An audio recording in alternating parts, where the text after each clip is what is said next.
Meet the 22-year-old Amanda Gorman, who is the youngest inaugural poet in the U.S. history. She was the first person to mark the transition of presidential power. She offered a hopeful vision for a deeply divided country with her poem, The Hill We Climb. Listen to the full poem as she narrates it. Mr. President, Dr. Biden, Madam Vice President, Mr. Emhoff, Americans, and the world. When day comes, we ask ourselves, where can we find light in this never-ending shade? The loss we carry, a sea we must wade. We've braved the belly of the beast. We've learned that quiet isn't always peace. In the norms and notions of what just isn't always just is. And yet the dawn is ours before we knew it. Somehow we do it. Somehow we've weathered and witnessed a nation that isn't broken, but simply unfinished. We, the successors of a country and a time where a skinny black girl descended from slaves and raised by a single mother can dream of becoming president, only to find herself reciting for one.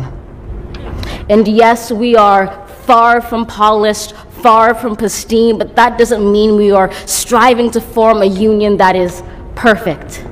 We are striving to forge our union with purpose, to compose a country committed to all cultures, colors, characters, and conditions of man. And so we lift our gaze not to what stands between us, but what stands before us. We close the divide because we know to put our future first, we must first put our differences aside. We lay down our arms so we can reach out our arms to one another. We seek harm to none and harmony for all. Let the globe, if nothing else, say this is true. That even as we grieved, we grew. That even as we hurt, we hoped. That even as we tired, we tried. That we'll forever be tied together, victorious. Not because we will never again know defeat, but because we will never again sow division.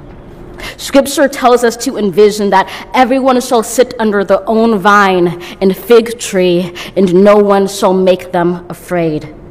If we're to live up to our own time, then victory won't lie in the blade, but in all the bridges we've made. That is the promised glade, the hill we climb, if only we dare it, because being American is more than a pride we inherit. It's the past we step into and how we repair it. We've seen a force that would shatter our nation rather than share it, would destroy our country if it meant delaying democracy. And this effort very nearly succeeded.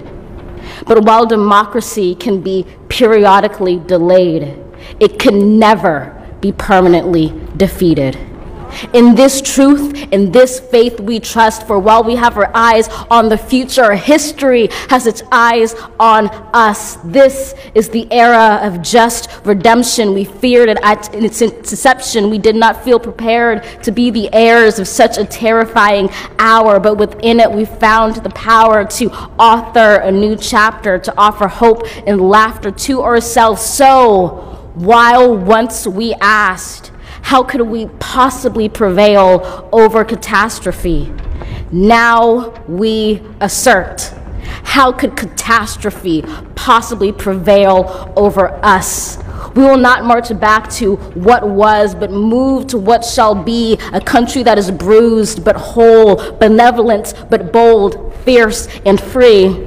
We will not be turned around or interrupted by intimidation, because we know our inaction and inertia will be the inheritance of the next generation. Our blunders become their burdens, but one thing is certain.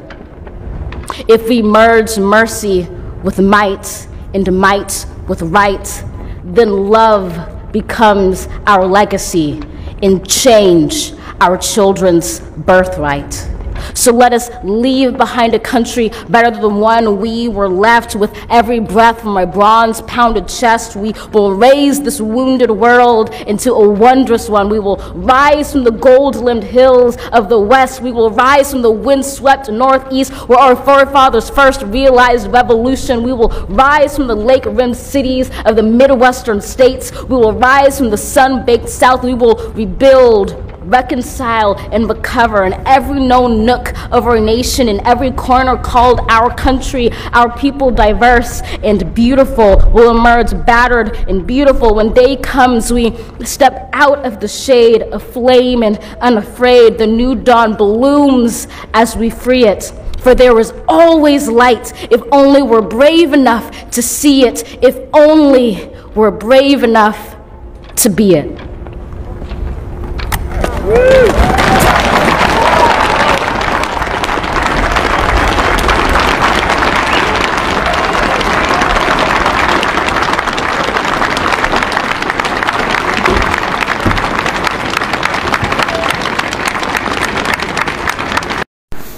Thank you for watching. Don't forget to subscribe and turn on your notification bell so that you get more of these videos.